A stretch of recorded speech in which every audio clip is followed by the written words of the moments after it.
బేగంపేటలోని Prakash Nagar bus stop వద్ద దారుణం చోటు చేసుకుంది. ఓ మహిళను నలుగురు వ్యక్తులు గొంతు కోసి చంపారు. అడ్డుకోబోయిన తండ్రి సోదరుడికి గాయాలయ్యాయి. ఈ దారుణానికి పాల్పడింది మృతురాలి భర్త ఈశ్వర్గా పోలీసులు అనుమానిస్తున్నారు.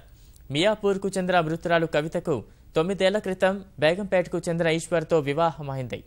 వీరికి 3 ఆడపిల్లలున్నారు. కొంతకాలంగా వీరి మధ్య గొడవలు జరుగుతున్నాయి.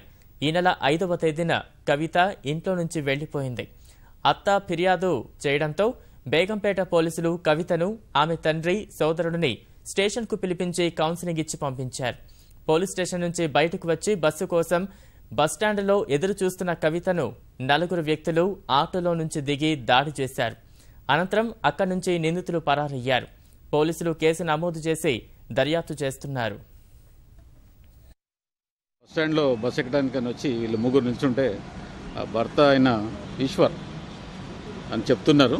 ఇంకా కన్ఫామ్ కాలేదు. ఈశ్వరు మరియు ఆయన బట్టి కొంతమంది ఉండి ఆమె మీద దాడి చేసి షార్ప్ నైఫ్తో అటాక్ చేసినట్టు తెలుస్తుంది. ఆమెను హాస్పిటల్ షిఫ్ట్ చేస్తుంటే కవిత చనిపోయిందని తెలుస్తుంది.